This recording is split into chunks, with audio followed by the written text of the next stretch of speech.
Good morning, good afternoon, and good evening to our webinar participants. My name is Thomas Krüger, and I'm the product manager of the baby locks VN500, 600, and 800 at the Drägerwerk headquarters in Germany. I would like to welcome you to our international webinar conducted by Professor Dr. Martin Keszler. Dr. Keszler is Professor of Pediatrics at Brown University, Women and Infant Hospital of Rhode Island, Providence, USA, where he's the Associate Director of NICU and the Director of Respiratory Care Services. Martin has published numerous original papers, review articles, book chapters, and editorials, presented over 300 lectures at national and international conferences, moderated or conducted over 50 workshops or roundtable discussions, and was a visiting professor in over 20 medical institutions in the US and abroad. Professor Keszler has a very strong interest in neonatal ventilation and is an internationally recognized expert on high-frequency ventilation, ECMO, and volume-targeted ventilation. Professor Keszler is in great demand as a speaker all around the world. He is very experienced and passionate teacher, and we are very happy that we have him here today for this webinar. Now I would like to hand over to Dr. Keszler for his presentation. Well, thank you very much, Thomas, and welcome to the seminar. It is early morning here, but I know it's evening where most of you are. So I'm excited to be here to have an opportunity to share with you some insights about volume-targeted ventilation and how to best implement that. So we'll talk about the rationale for using it, the evidence of its benefits, and talk about how it works.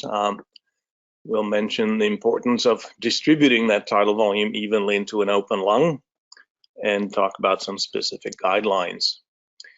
So, of course, the reason we all try to use the best possible approach to mechanical ventilation is to try to prevent lung injury, bronchopulmonary dysplasia.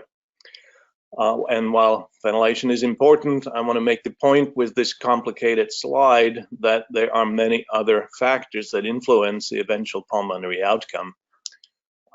So, of course, fetal lung development can already be adversely affected by things like chorioamnionitis, oligohydramnios.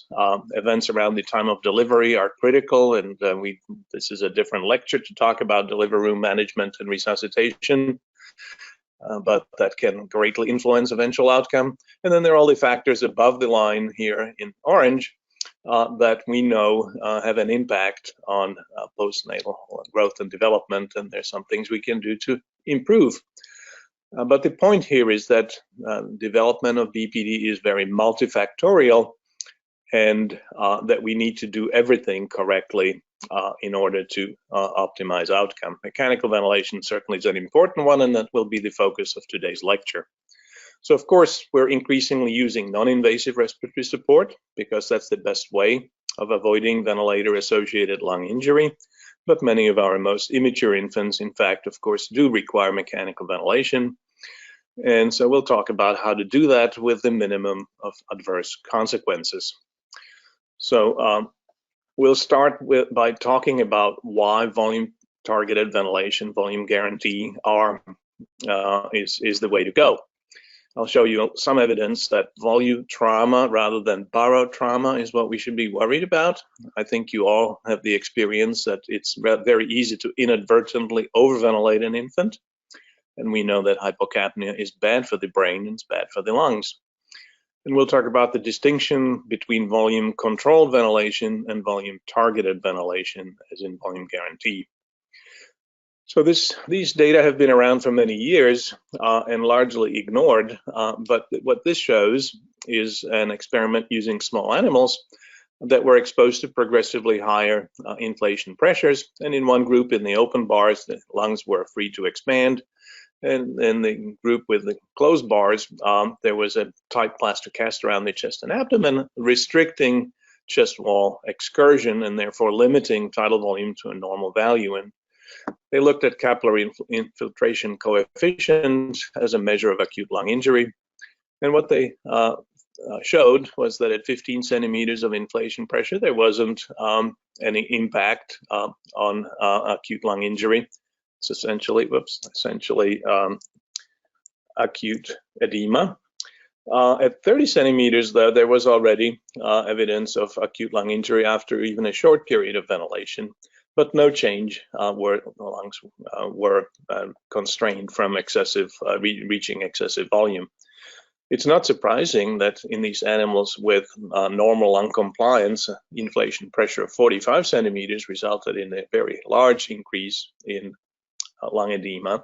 What is surprising is that despite exposure to the same high pressure, there was no change where lung volume was constrained, indicating that pressure exerts its injurious effects largely through excessive tissue stretch over expansion, and that if that pressure does not result in a correspondingly large degree of inflation or large tidal volume, lung injury may not occur. Similar experiment using small animals again demonstrated that whether the excessively large tidal volume was generated with high positive inflation pressure in red.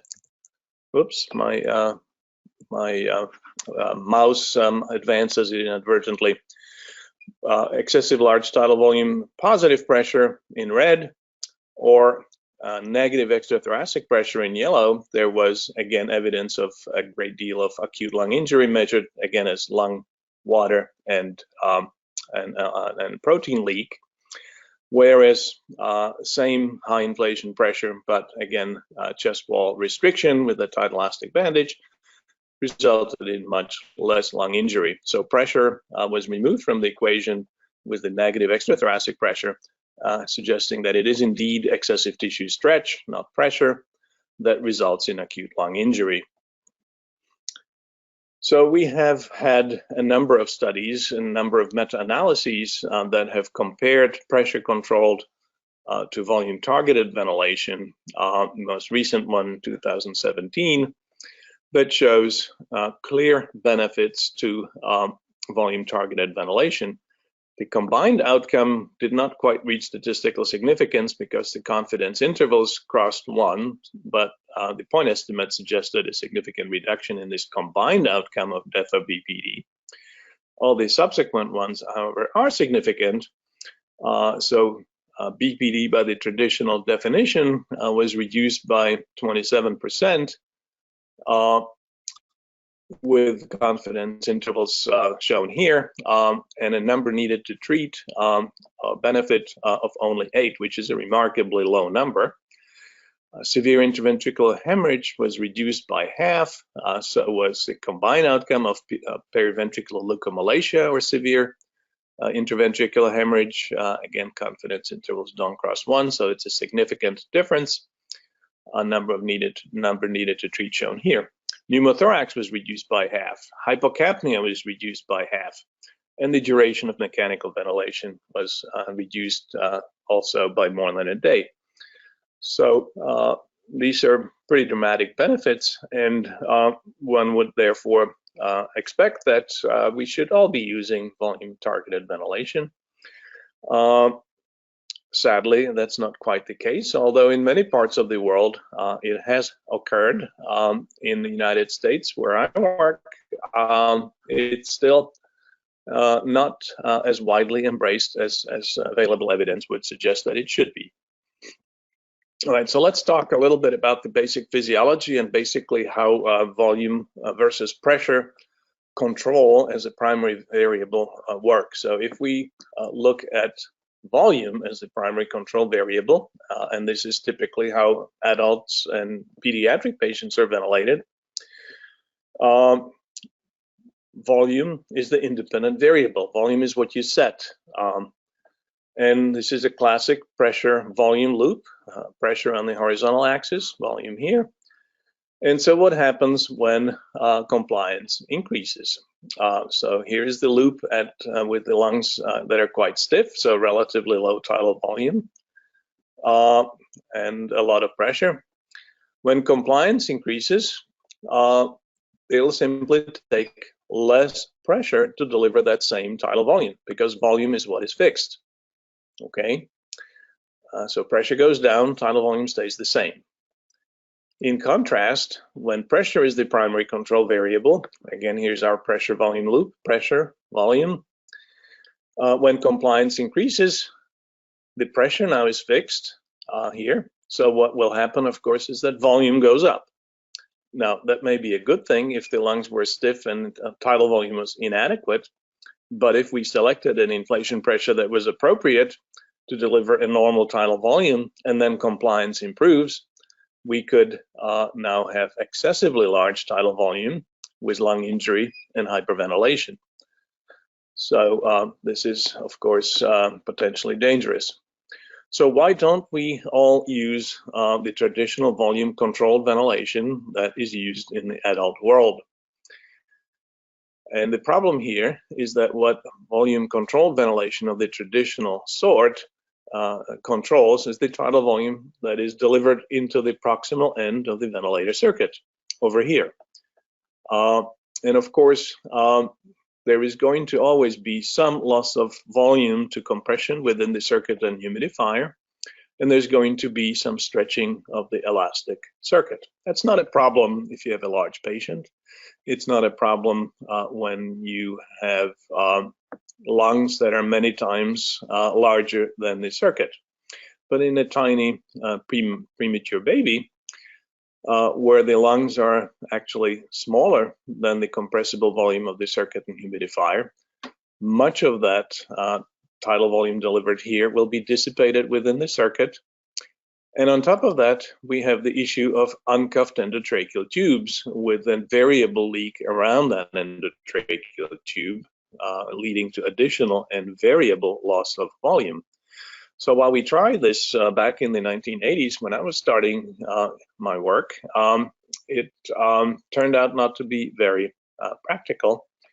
And therefore, we all reverted to what we now use, which is pressure controlled or pressure limited ventilation, which in its basic functionality is nothing more than a mechanical T-piece resuscitator, like a neopuff, where during the expiratory phase, you have continuous flow of gas in the circuit. The expiratory valve here is open. There's a PEEP valve maintaining distending pressure. Patient can breathe in and out of the circuit. And when the ventilator cycles on, the expiratory valve closes and the circuit's pressurized. And as pressure rises, gas flows into the patient's lungs. And the volume delivered is proportional to the pressure within the circuit and the compliance of the lungs. So pretty straightforward, and we don't worry about a leak around the endotracheal tube because there's plenty of fresh gas available to maintain pressure within the circuit. And it was the ease with which we could ventilate in the face of large leak around the endotracheal tubes, and the conviction that pressure is the most important factor in lung injury. I refer to that as barophobia, but it turns out that volume is what we should fear more than pressure, as I hopefully convinced you. So I want to make a distinction between volume controlled ventilation that I just described a moment ago and volume targeted ventilation, which in fact is pressure controlled ventilation with volume targeting. And let me explain. So there's a difference in the flow waveform and how gas is delivered. So with pressure controlled ventilation, the ventilator delivers a certain pressure. As I said, the circuit's pressurized and gas flows into the baby's lungs, again in proportion to compliance and pressure. In contrast, with volume controlled ventilation, there is a continuous flow of gas into the circuit and pressure rises passively, reaching peak just before exhalation. Okay, and here the problem again is the loss of volume to compression. So the waveform is different, and the ability to compensate for leaks is different. So volume targeted ventilation, volume guarantee, is pressure control with volume targeting. Many authors refer to all forms of ventilation that attempt to control tidal volume in some fashion as volume targeted. But I think that causes confusion, and I think we need to keep them distinct, because what volume guarantee and related modalities on some other devices are really pressure controlled ventilation with volume targeting, different flow pattern. And the control algorithm is basically become similar in different devices, although they're not all the same. And I will talk about some of the specific advantages of the Draeger device. But in principle, they all begin with some form of pressure delivery. The tidal volume is measured. It's compared to the target. And depending on whether the measured tidal volume is less than target, equal to the target, or above the target, the inflation pressure for subsequent ventilator cycle is increased, kept the same, or actually decreased.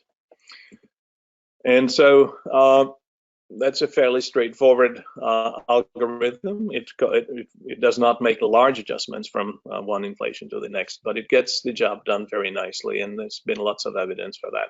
I want to draw the contrast between volume targeted ventilation, volume guarantee, and other approaches to some sort of interactive support that's out there. And specifically, I'm talking about something available on certain devices called NAVA, neurally adjusted ventilatory assist, or proportional assist ventilation. Those devices are out there, and they take a very different approach. So if we look at the effort generated by the baby, the inspiratory effort measured here by the electrical activity of the diaphragm, when the baby generates very low amount of effort, the ventilator generates limited support. These are positive feedback mechanisms. So the pressure generated by the device is proportional to the effort of the patient. It assumes mature respiratory control. When the patient generates more effort, more pressure is delivered. There is an obvious difference here with volume targeting. It's a negative feedback. So when the baby does not generate adequate effort, the ventilator increases pressure to try to maintain a stable tidal volume. When the baby generates a large inspiratory effort here, the ventilator drops the pressure to avoid excessively large tidal volume. So the goal here is to maintain stable tidal volume. The goal here is to assume that the patient knows what they're doing, but just can't do it. Well, our preterm infants don't have mature respiratory control. They tend to have this periodic breathing. And when you apply positive feedback to this sort of breathing pattern, you're going to exaggerate these differences and have even larger fluctuations. And you can see this here from a publication using NAVA. And the authors are very proud of how closely the ventilator pressures track the electrical activity of the diaphragm or the patient's inspiratory effort. But to me, this is potentially dangerous. So here the baby at the beginning is hypoventilating, generating inadequate respiratory effort, and the ventilator is generating a very low level of support. Here the baby is breathing much more actively, more pressure is generated. Here, again, not much effort, a brief pause, and that's tracked by the ventilator. So you can see then perhaps the baby was disturbed, touched, and there's a very high inspiratory effort. And in response, the ventilator generates a very high peak inflation pressure. And so you can appreciate that there is very dramatic fluctuation in ventilator-generated pressures that likely result in some excessively large tidal volumes and significant fluctuations in PCO2. So to me, while this technique is very attractive for certain kinds of patients, and it may be a good idea for non-invasive support, in small preemies, it's potentially dangerous. And I think the approach of negative feedback, recognizing the functional immaturity of the preterm infant, which was specifically developed for management of preterm infants. Volume guarantee is what I'm talking about, is in fact a much more sound approach and a much safer approach. But these things are out there, so I wanted to bring your attention to some of the potential downsides, and they really haven't been those other techniques have not been adequately studied. All right, so before we launch into how to use volume targeted ventilation, I'll just briefly remind you again of the now documented benefits of volume guarantee. So we and others have shown that it does maintain a relatively constant tidal volume. It is not completely constant because the baby's contribution, the baby's respiratory effort does fluctuate. And as any servo control, it is always seeking the target, but it will not be a monotonous, stable tidal volume. Some degree of variation of tidal volume is actually desirable. Totally monotonous ventilation leads to atelectasis. So this is clearly a benefit. It avoids those large changes in tidal volume and compliance improves, as it does when we give surfactant and when we help the baby recruit tidal volume by using adequate and expiratory pressure and such. So very important. And again, by doing that, we're avoiding this overdistension, the volume trauma that we've talked about, and the most importantly, perhaps the hypocapnia. We know that compliance can improve very rapidly with surfactant. We know that moving the lungs from relatively allectatic state to optimal lung inflation dramatically improves lung compliance. All of these things are good, but unless you can stand there and monitor tidal volume and manually adjust inflation pressure, you're going to get into some problems. The other benefit is automatic lowering of pressure during weaning. The ventilator in volume guarantee mode does not wait for the next blood gas. It does not wait for morning rounds to make a decision. It weans in real time, and therefore it leads to more rapid weaning from mechanical ventilation, and that I showed you has been demonstrated by a significant margin. And finally, it compensates for that highly variable respiratory drive, which we talked about. So I want to briefly also talk about the importance of making sure that that nicely controlled tidal volume is evenly distributed into an open or properly recruited lung. What do I mean by that? We think of RDS as a homogeneous disease, and a plain chest radiograph suggests that it is, but if in fact you do a CT scan or an MRI, you will see that there are gravity-dependent differences, and that also the atelectasis is posterior, and there is aerated lung anteriorly. You can nowadays see this very clearly with electrical impedance tomography in real time, which is becoming more available of late. And it's turning out that it is impossible to have a completely homogeneous lung, but we know these gravity-dependent differences exist. And if we ventilate a lung that has a lot of atelectasis, and this is schematically shown here, there's several sorts of lung injury that are going on. We refer to this collectively as atelect trauma. We know there's increased surfactant turnover in the alectatic portion of the lung. There are shear forces at the boundary here. There are areas of the lung that are inflating and deflating, which is also quite injurious. But perhaps the worst part is that because of Laplace's law, which tells us that the pressure needed to distend an alveolus or a spherical structure is inversely proportional to the radius, we know that it takes higher pressure to open the alectatic alveoli than it takes to overexpand the alveoli that are already open. And the practical consequences consequence of this is that majority of tidal volume delivered into these lungs will enter these already aerated alveoli, leading to regional volume trauma, while the rest of the lung remains alectatic.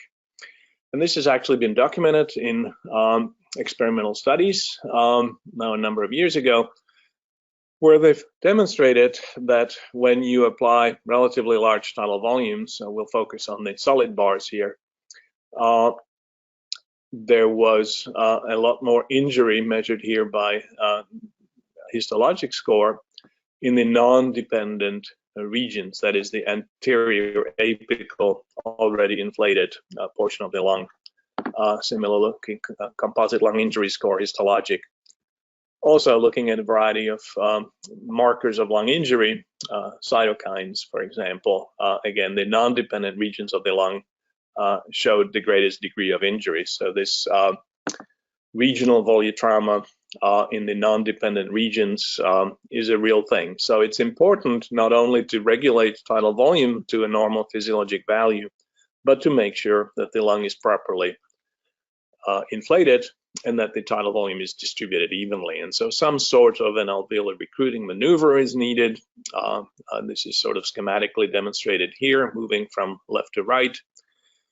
And as we, and this is done basically by increasing mean airway pressure in some fashion with conventional ventilation, typically by increasing PEEP and expiratory pressure, moving the lungs from this relatively allostatic state, increasing inflation pressure, to where the lung is eventually fully open. But then once we get to that point, once the alveoli are open, they become more compliant. And therefore, we need to then decrease the descending pressure and find the sweet spot just above the closing pressure. So transient overexpansion occurs. We can see this in electrical impedance tomography. And we eventually want to reach a lower descending pressure and a nicely inflated lung. So we don't want to stay here. We used to do this. This was a mistake. It caused hemodynamic impairment. We want to slide it down to this area with an evenly expanded lung. So one of our questions, one of the puzzles that I had for a long time was why isn't everybody using volume targeted ventilation in the United States? So we did a survey and we learned some interesting things, and I'll share a little bit of information from that. But mostly just this spurred me to look more deeply into reasons and to write a review paper to try to get folks to understand. So the barriers what we discovered in that survey was mostly inertia. I wear this button to indicate that change is needed, but inertia is the most powerful force in the universe, and it's hard to change, and it's hard to learn new tricks. You can always rationalize, but the evidence is pretty strong, I think I showed you. In the United States, and perhaps other parts of the world as well, not everybody has suitable devices. Not everybody can afford the best technology. And in the United States, there's this preoccupation with using universal ventilators that can ventilate both adults and newborns, which doesn't actually work as well as advertised. But a lot of it came down to a lack of understanding of just how it works, why we should use it, and perhaps most importantly, the appropriate setting. So we'll spend some time talking about that. One of the reasons people talked about was concern about leak around the endotracheal tube. And it is, of course, an issue when you have a large leak around the endotracheal tube, and this is a study published a number of years ago, that looked at what happens when you have progressively larger leak, and there are other similar studies, and you can see that the inspiratory tidal volume goes way up as leak goes above roughly 40% or so. Expiratory measured tidal volume deviates less from the actual tidal volume. And this is the reason why volume-targeted ventilation uses exhaled tidal volume to regulate the pressure delivery. But this was also the basis of being able to calculate what the real tidal volume was. So tidal volume compensation is a real thing in the Draeger devices, and leak compensation has really made a huge difference because before that became available, it was a challenge to ventilate babies who had a large leak around the endotracheal tube, and you really couldn't do it safely when the leak was more than 40%. Now, things are very different. And in this graph, there's actually the calculated value. The leak compensated value is here, and you can see that this was the actual tidal volume was a little over 4 ml, about 4.5 ml, and you can see that that calculated value remained extraordinarily stable all the way up and beyond 80% leak, which is quite remarkable. So just to illustrate the point here, and this slide is courtesy of Thomas Kruger, with some modifications by yours truly. So what we have here is the concept of tidal volume delivery. Inspiratory tidal volume is measured at 6 ml. But let's say there's a 33% leak. So 1/3, 2 ml, leaks out during the inspiratory phase. So only 4 ml actually reached the patient's lungs. The inspiratory tidal volume measured was 6. But then there's also some leak during the expiratory phase. It's less because the pressure that drives the leak is less during expiration. This is, of course, driven by the PEEP, the end expiratory pressure. But let's say there's a 25% leak, and therefore the exhale tidal volume that's measured is only 3 ml.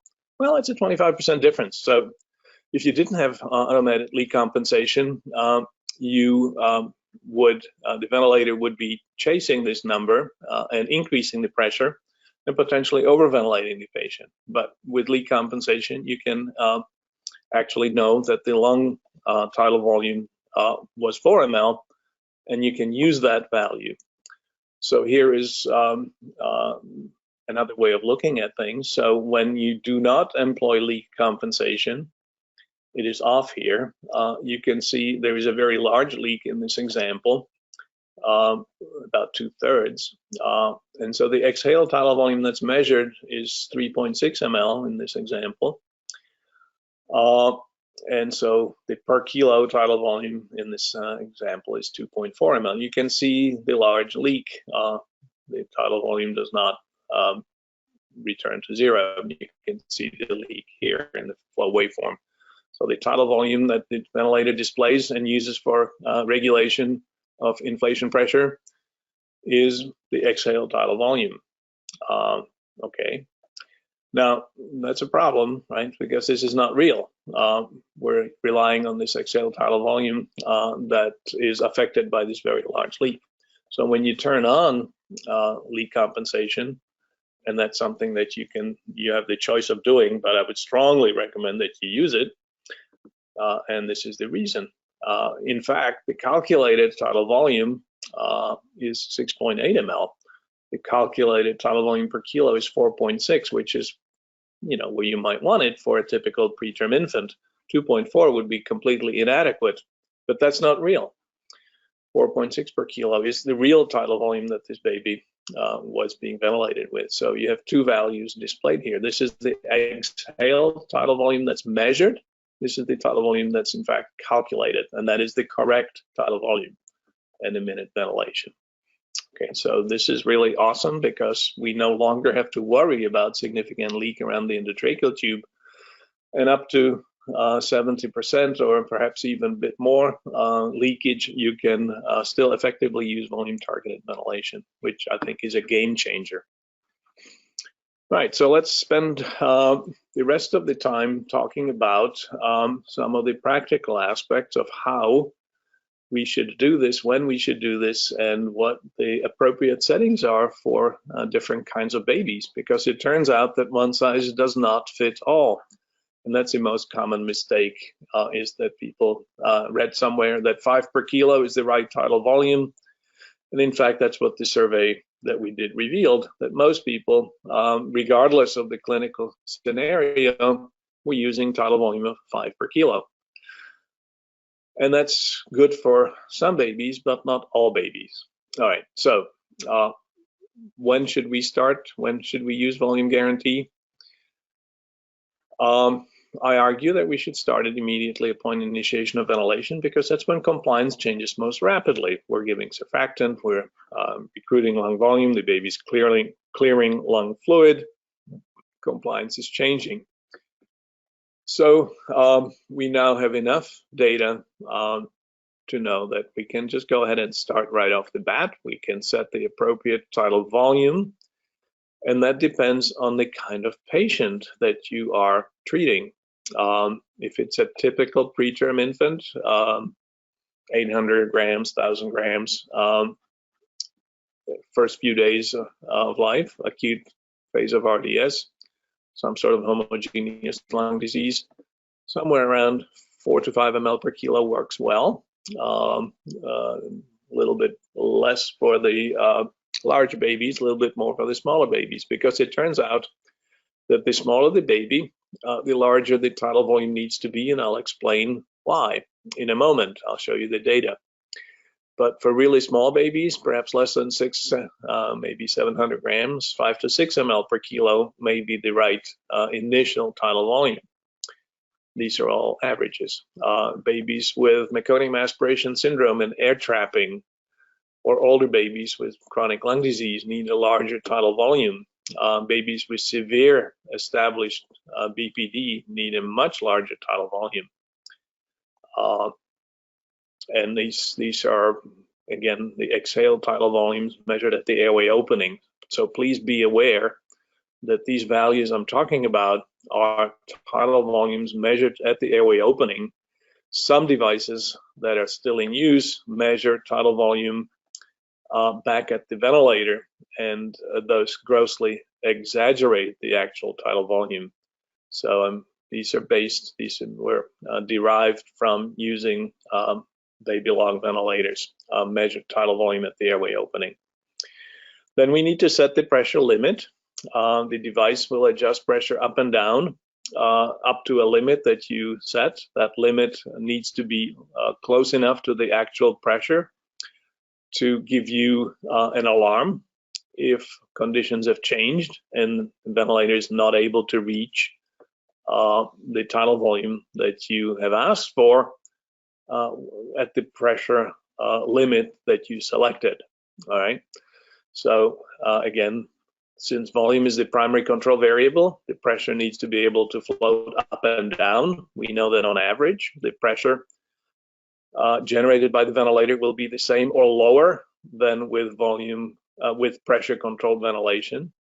Okay, but it has to be able to go up and down because the baby breathes intermittently, and sometimes the ventilator is the only thing generating tidal volume, and will need to use a bit higher pressure.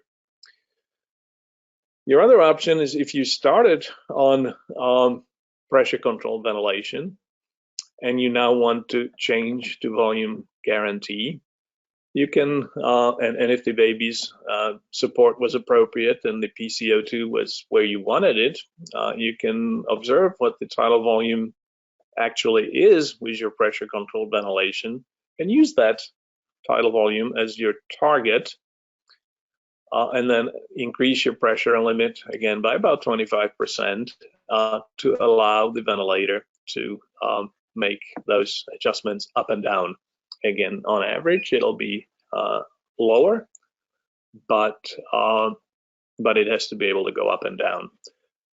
And it is important to keep in mind that the relationship between lung compliance, inflation pressure, and delivered tidal volume is the same whether you're adjusting the inflation pressure manually, as in pressure control, or if you're using volume guarantee and the ventilator is adjusting it automatically. Same pressure given the same compliance will give you the same tidal volume. The difference is you're prioritizing tidal volume as your primary control variable that you want to keep stable over pressure. And we should get over our barophobia and recognize that volume is the most important factor that leads to lung injury. Okay. Now, we've advocated using assist control or pressure support as the primary mode compared to SIMV. We showed that you get more tight tidal volume regulation, and small preemies just don't do really well with SIMV. Now, you can use SIMV with pressure support, but only the SIMV ventilator cycles will be subject to volume guarantee targeting. So modalities that support every patient breath are preferred in the scenario. And of course, you have to set the other variables on your ventilator, inspiratory time, PEEP, etc., according to the patient's underlying disease process, oxygen requirement, etc. So I'm focusing on just the pressure and volume situation here. And most importantly, you need to monitor the patient's response and adjust settings as indicated by what the baby's trying to tell you. Babies are very smart. They talk to us. We just need to know how to listen to them, because you don't want to wait for the blood gas to make your determinations. The values I'm talking about here are averages. They're what the typical baby of that sort needs. But babies are different, and your patient may need more or less tidal volume. And how we know is we evaluate the patient's response. And so what can the baby tell us? Baby can tell us a lot. If the baby stops breathing after a few minutes, that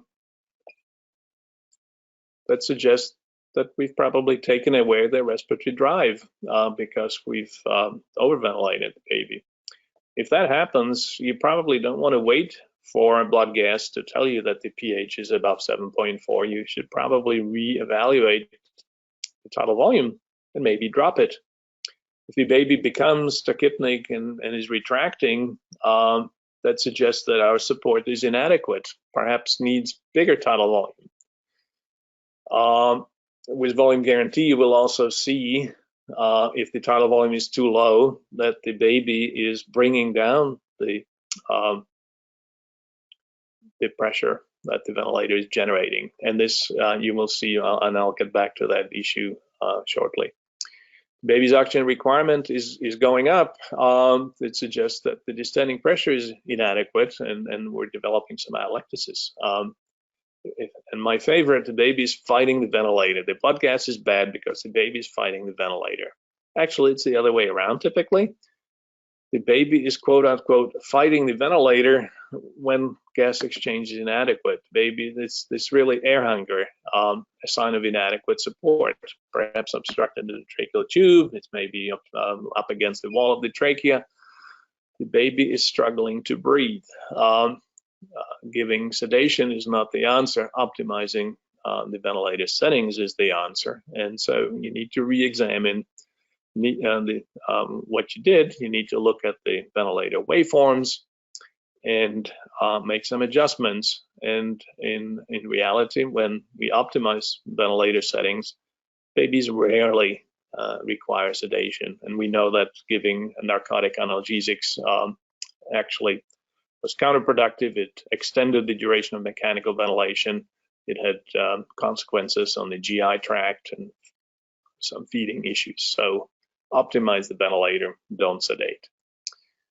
All right, so what about subsequent adjustments of, we've talked about this a little bit already.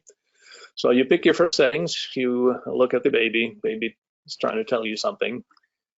But you also need to consider other factors. So we talked about if you're starting from scratch, right, specifically in the delivery room right after intubation, if it's taking more pressure than you think it should, let's say, it's taking more than 25 centimeters of pressure, you want to make sure that your endotracheal tube did not inadvertently slip into the right mainstem bronchus, and that you're not just ventilating one lung, because that would certainly take more pressure to deliver a full tidal volume into one lung.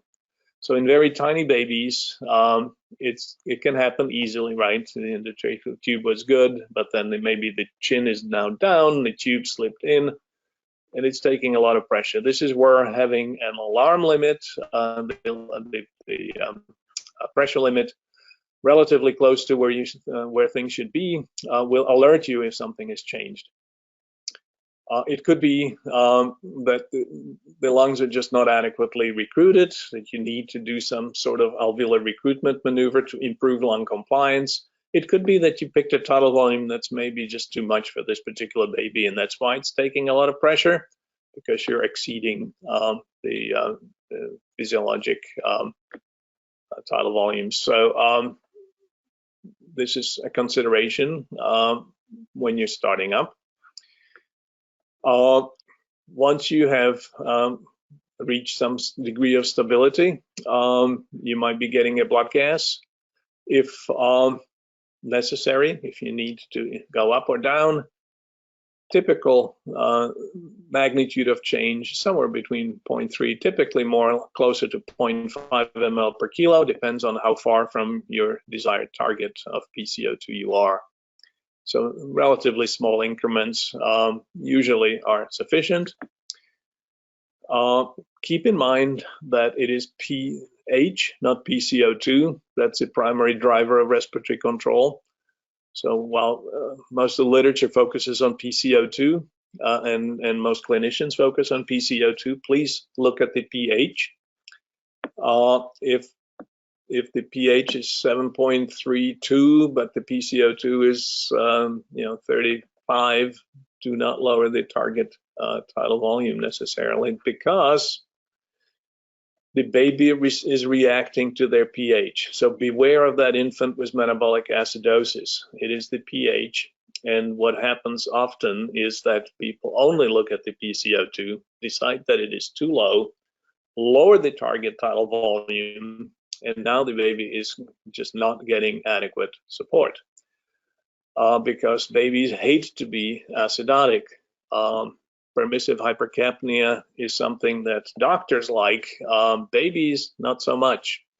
So we have to be careful and try to correct the base deficit in any way that we can, typically not with bicarbonate, but maybe some acetate in the TPN.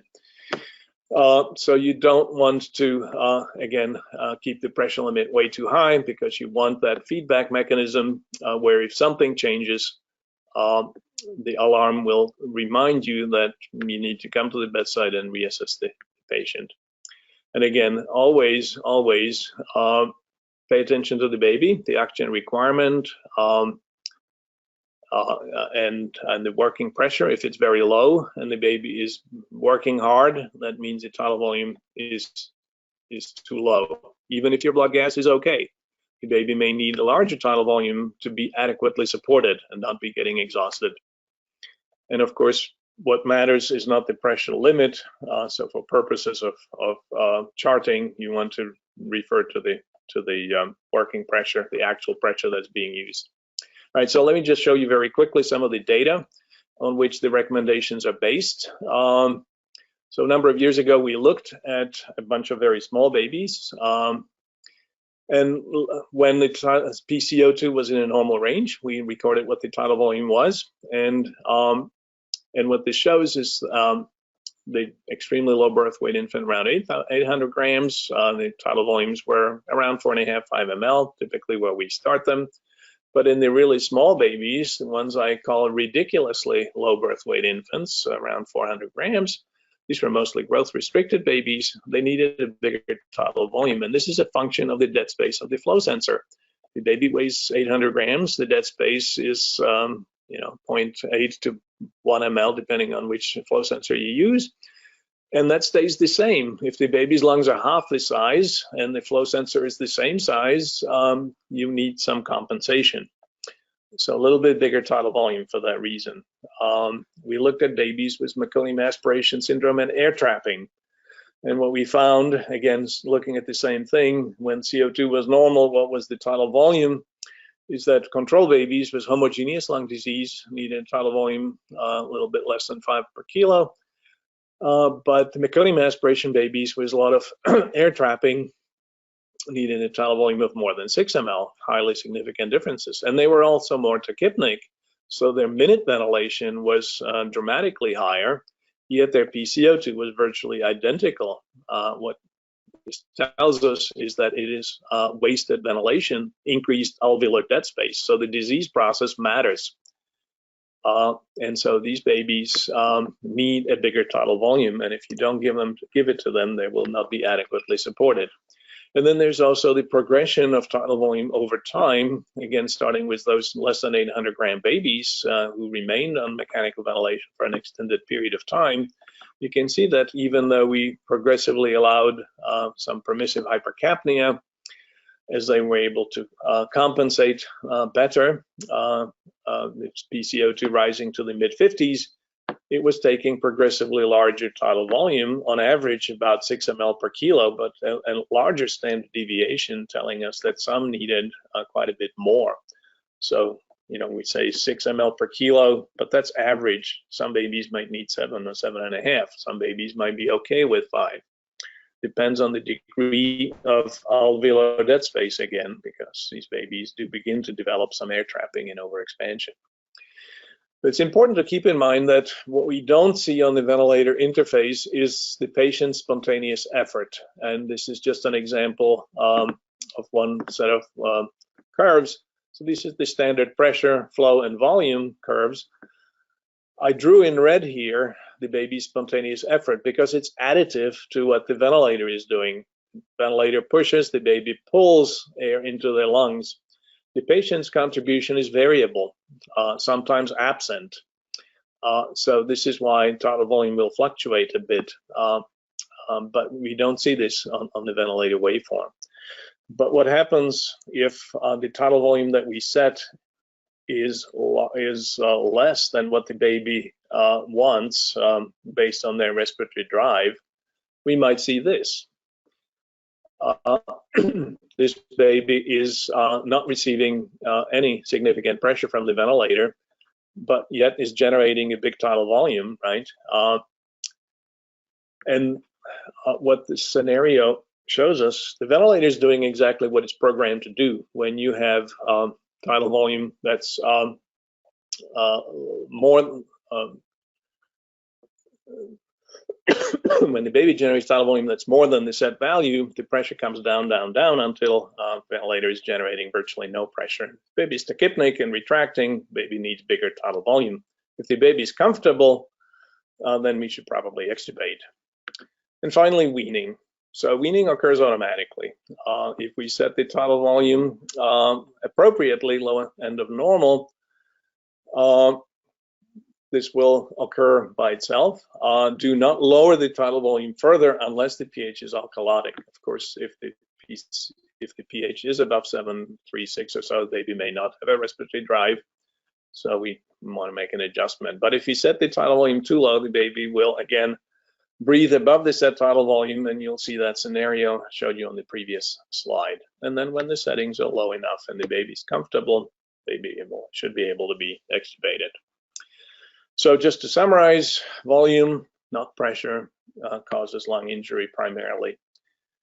We have good evidence that volume guarantee reduces serious complications of prematurity. It's important to keep in mind that one size does not fit all. You need to pick the right tidal volume. You need to understand what's going on with the particular pathophysiology of your baby, and then set the other ventilator settings based on that. And you need to know your device. If you don't have a device that has all these full capabilities, doesn't measure tidal volume in the right place, you're going to not be able to follow these guidelines specifically.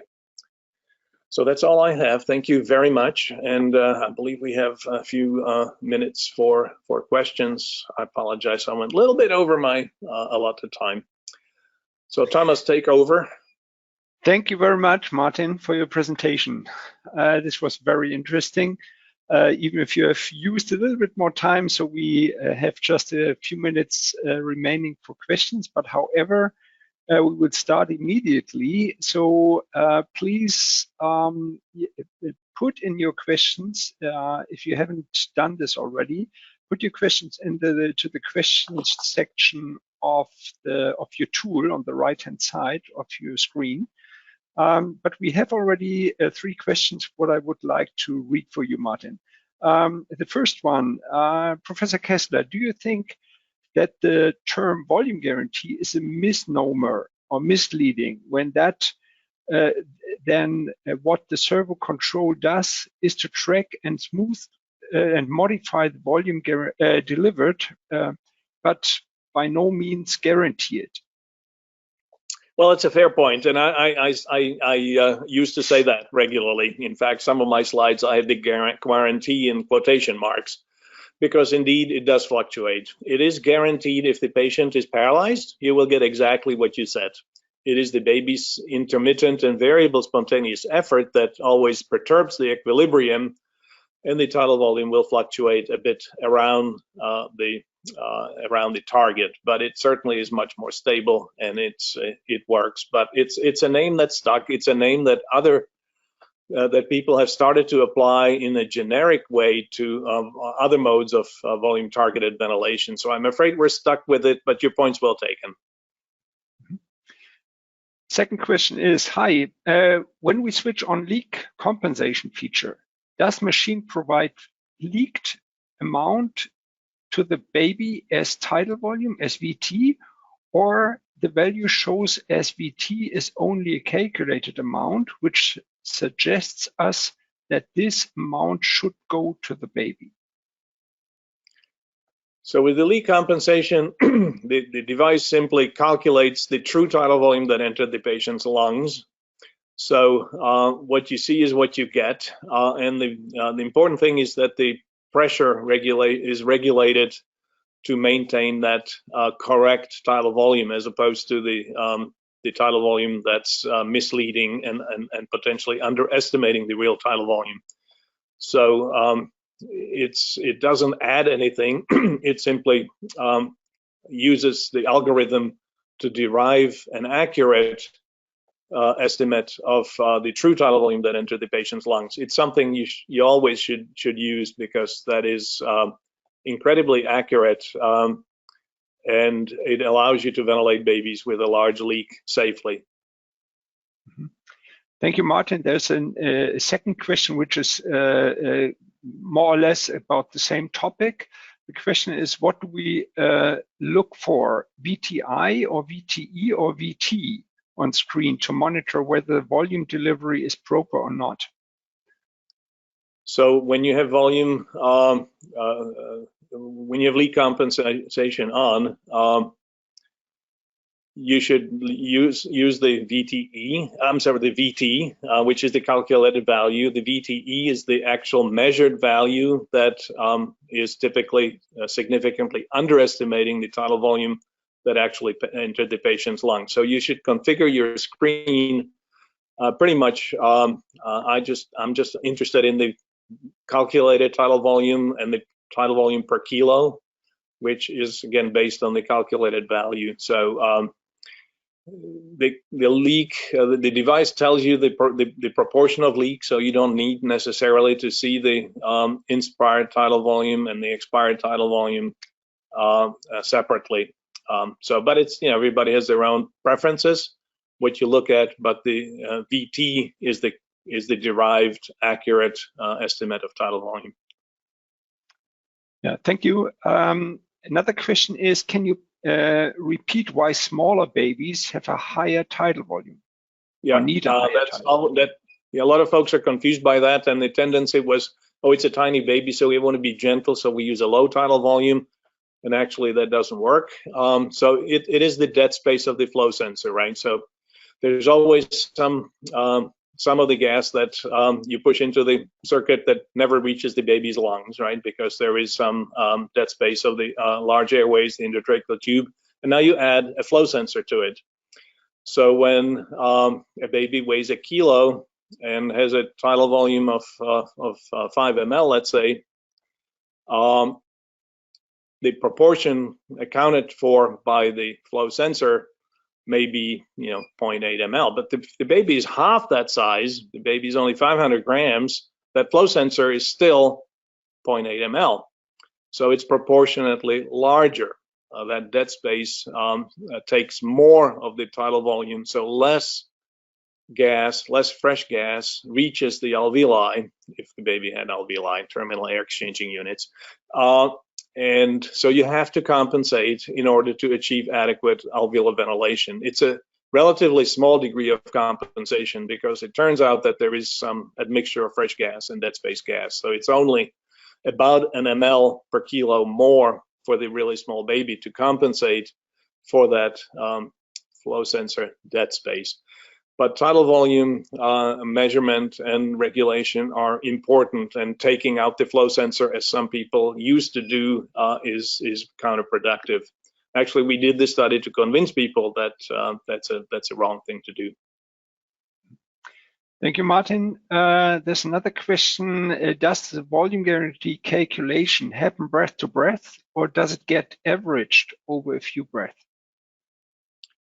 It is averaged over a few breaths. Baby's respiratory effort is fairly erratic, so it is averaged over a short period of time. I don't know the exact number. Thomas could tell us, but it's not breath to breath. Mm-hmm. It's about 8 to 9 breaths. What you need to reach about 90% of your target if you change this. So this is approximately to give you an idea how long this takes. So there's another question about leak compensation. So if leak compensation is on, do the pulmonary graphics change as you had indicated in your slide? The leak is still present, isn't it? Yes, the leak is still present, and that's one of my